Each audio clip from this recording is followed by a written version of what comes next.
Do you really believe you're free? Or are you just another willing slave chained not by iron but by pleasure? You don't have to answer out loud. Just look at your morning. You wake up. Your hand reaches for the phone before your eyes are fully open. A thumb flick. A feed of tiny explosions, laughs, outrage, gossip, perfect faces, perfect meals. A tiny hit of dopamine. Coffee. A song that smooths the corners of the day. A 5-minute video that stretches into 30. Notifications ping like a steady metronome. By the time you step out the door, you've already been entertained, medicated, and distracted, all before the world asks anything of you. This is the image I want you to hold as you listen. The modern human, polite, well-fed, smiling but constantly dosing themselves with small pleasures to avoid the quiet that forces thought. The look of someone who has learned to replace thinking with scrolling, to replace feeling with a fix. You feel relief for a second, then the emptiness returns, and you reach for the next hit. It's automatic, it's invisible, it's comfortable, and that comfort is working as a leash. Here's the central truth of this video. The greatest prison of the modern age doesn't need walls, guards, or laws. It needs one thing: a steady supply of pleasure. Pleasure dressed as freedom. Pleasure disguised as choice. Pleasure that convinces you to love your own servitude. Aldous Huxley imagined this long ago. He didn't foresee jackboots or gaslights. He imagined a world anesthetized by entertainment and easy ecstasy. A place where people don't revolt because they don't care enough to bother. That nightmare isn't a fantasy anymore. It has a new face: apps, streams, tailored ads, dopamine traps, and they don't coerce you. They seduce you.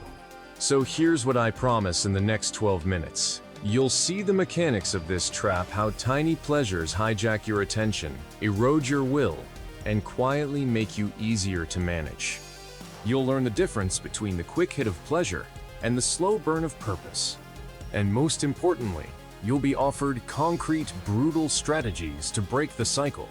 How to feel your boredom without fearing it, how to withstand silence without fleeing, and how to trade transient highs for something that actually builds you. If you think you're immune, that this doesn't apply to you, watch closely. The evidence isn't dramatic. It's small and daily. The reflex to check your phone in the bathroom, the urge to scroll when you're supposed to write, the way a notification can flatten a mood and then become the mood. That's the sound of the lock snapping shut, one gentle click at a time. Stay with me, because by the end of this video, you might realize the truth you didn't want to see. The perfect slavery needs no chains. It simply gives you pleasure, and you sign the contract with a smile. The prison of pleasure. Pleasure itself isn't the enemy. It's part of our design. The human brain is wired to chase reward because it kept us alive. Food, sex, warmth, connection, all these things were tied to survival. Pleasure was the compass pointing us toward what we needed. Without it, our ancestors wouldn't have endured. So at its core, pleasure is natural. It's evolutionary. It's built into the very chemistry of who we are. But here's the catch. What was once a guide can become a cage. The compass that used to point us towards survival now spins wildly in every direction, hijacked by an environment overflowing with artificial rewards. The problem isn't that we feel pleasure. The problem is that we've built a society engineered to exploit that impulse until it enslaves us. What happens when pleasure stops being a tool for life and instead becomes the reason we can't live fully at all? This is where two visions of the future collide: George Orwell versus Aldous Huxley. Orwell, in 1984, warned us of a world ruled by fear, by censorship, by the boot pressed against the human face. He saw oppression as chains, as pain, as control through violence and surveillance, and many still point to his vision as the nightmare we should fear. But Huxley saw something darker, something more insidious. In Brave New World, he predicted a society that wouldn't need to be forced into submission. People wouldn't need chains or punishments, because they'd be too busy drowning in pleasure, too distracted to resist, too comfortable to care. He warned of a future where we'd love our own slavery because it would feel good, Because it would feel safe. So which world do we live in today? Look around. Do you see more oppression through pain or through pleasure? Do you see governments cracking whips in the open or corporations dangling endless streams of entertainment, fast food, pornography, social media, and empty stimulation that keep you docile? The truth is uncomfortable. We don't live in Orwell's nightmare of brutal repression.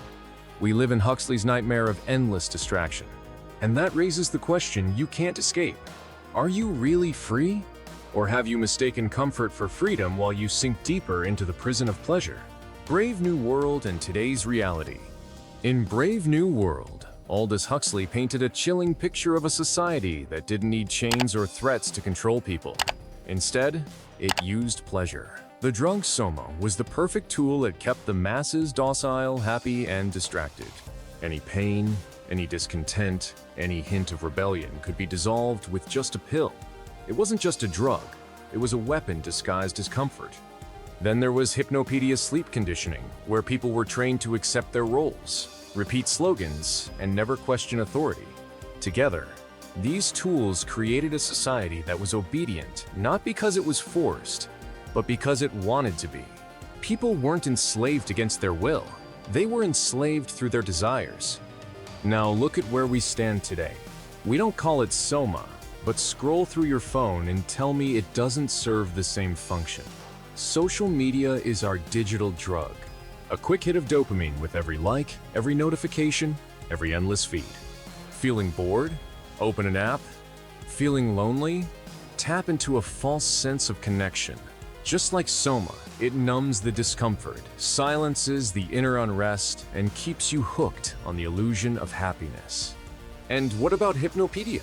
We don't fall asleep to government recordings, but the algorithms have taken its place.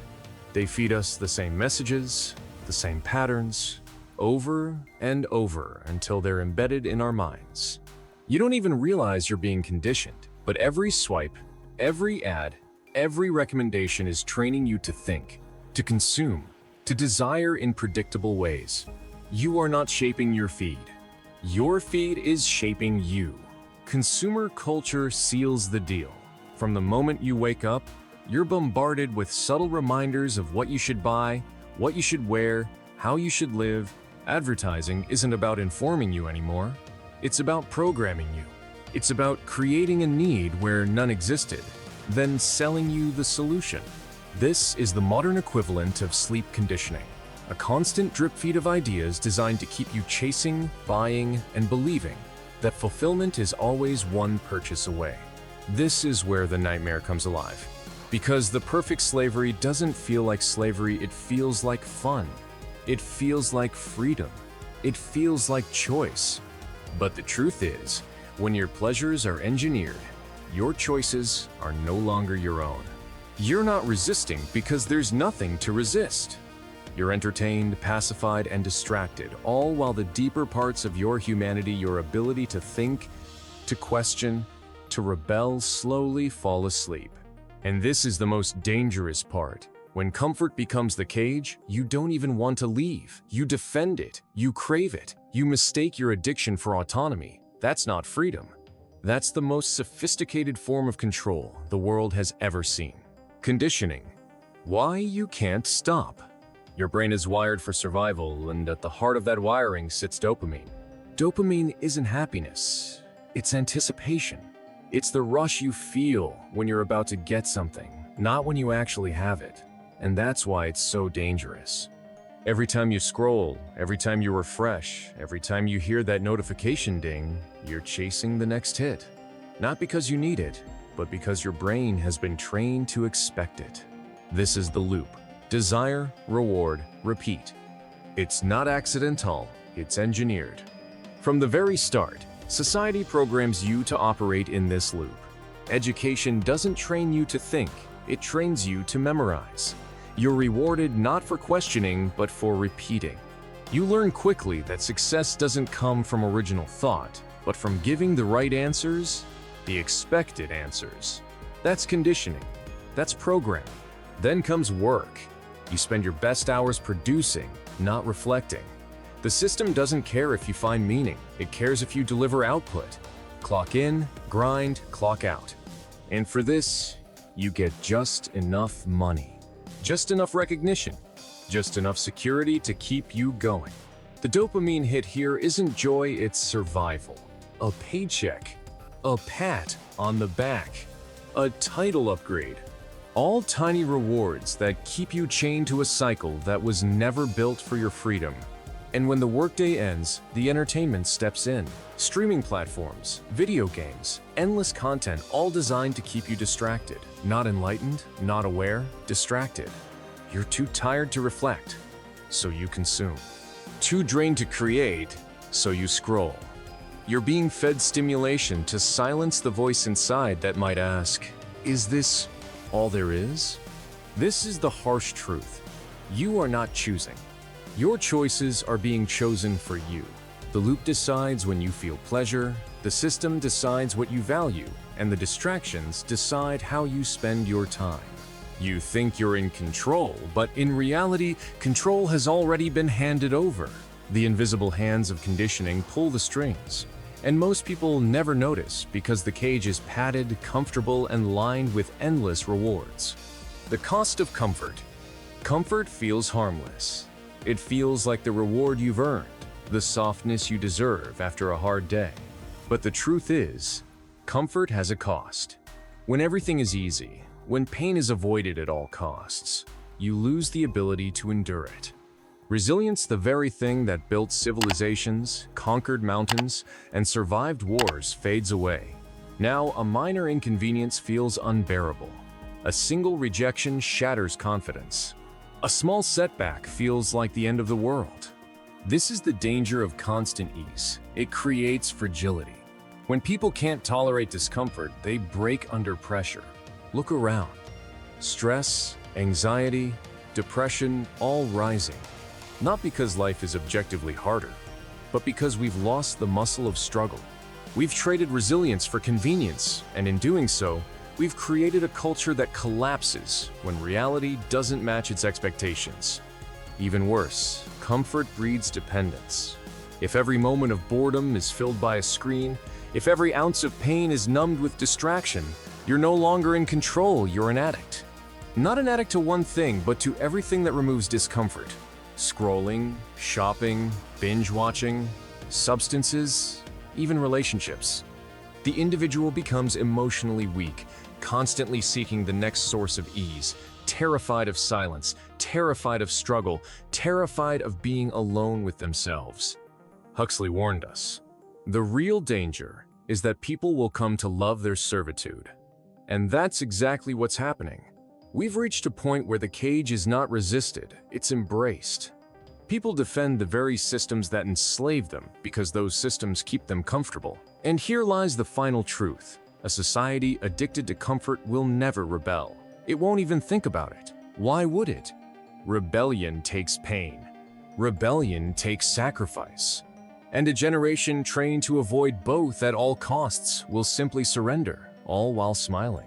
This is the silent tragedy. Strength dissolves in comfort, freedom is traded for ease, and people mistake sedation for happiness. The question isn't whether society can survive this addiction. It's whether individuals like you can break free before it's too late. Pleasure versus purpose. Pleasure feels good in the moment, but it never lasts. It's a hit that fades as soon as you get it, leaving you hungry for the next one. That's why it becomes addictive. It doesn't satisfy, it seduces. And the more you chase it, the emptier you feel. Because pleasure was never designed to carry the weight of your life. It can give you comfort, but it can't give you direction. It can distract you, but it can't fulfill you. Purpose is different. Purpose doesn't give you an instant rush, it gives you strength. It's not about how you feel in the moment, but about who you become over time. Purpose demands effort, discipline, and sacrifice, but in return it offers something no dopamine loop ever can. Freedom. Freedom from dependency. Freedom from emptiness.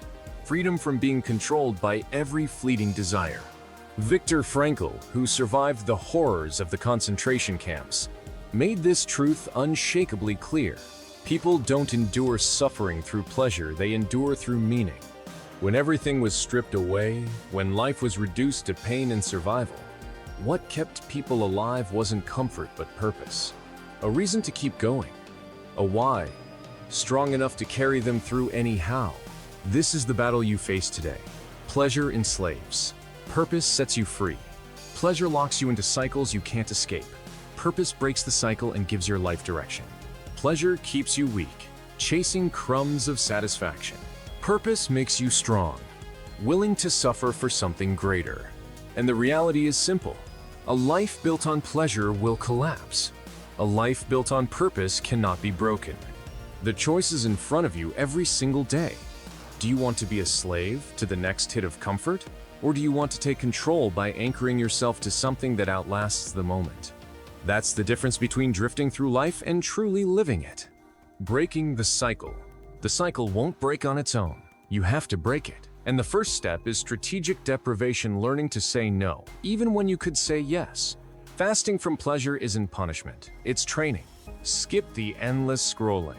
Delay the sugar rush. Sit with the craving without feeding it. Every time you do, you prove to yourself that you're stronger than the impulse. That control is the beginning of freedom. Next comes rebuilding your tolerance for discomfort. We live in a world that tells you boredom is an enemy and silence is unbearable. But the truth is, boredom is where creativity is born, and silence is where clarity emerges. When you avoid pain, you avoid growth. Put yourself back into situations that test you. Sit in silence, endure the cold, push through physical strain. Discomfort is the forge where resilience is made. The third step is critical thinking. You have to start asking hard questions. Who benefits from my distraction? Who profits every time I give in to another dopamine hit? When you see that your choices are designed to serve someone else's agenda, you begin to reclaim power. Awareness turns manipulation into strategy. You stop being the prey and start becoming the hunter. Finally, you must replace pleasure with purpose. Discipline isn't about denying yourself, it's about giving yourself something better. Build habits that serve your meaning, not your cravings. Pour your energy into building, creating, and pursuing something that outlasts the moment. Pleasure fades, purpose compounds, and every disciplined act is a brick in the foundation of a life that cannot be shaken. This is the only way to reclaim your mind, not by waiting for freedom to appear, but by forging it through control, resilience, clarity, and purpose. The question now is, will you keep feeding the loop, or will you break it? This isn't condemnation, it's liberation. Understanding the trap of pleasure isn't about guilt, it's about clarity. It's about seeing the chains for what they are and realizing that you hold the key. The moment you recognize that your mind has been conditioned, you gain the power to unlearn it, to reclaim your autonomy, and to rebuild yourself stronger than before. Maturity begins the day you stop waiting for someone to save you and start saving yourself. Every decision you make, every moment you resist the pull of instant gratification is a step toward freedom. It's uncomfortable at first, because growth always is. But discomfort is the price of power, and power is the reward for those willing to pay it. Ask yourself what hit you hardest in this video. Which truth pierced through the noise of distractions and made you question your daily habits? Comment below and share your thoughts. And if this video opened your eyes, share it with someone who needs to wake up before the cycle tightens around them completely. Pleasure without purpose is slavery. Purpose without distraction is freedom. The choice is yours. Step into it. Choose wisely.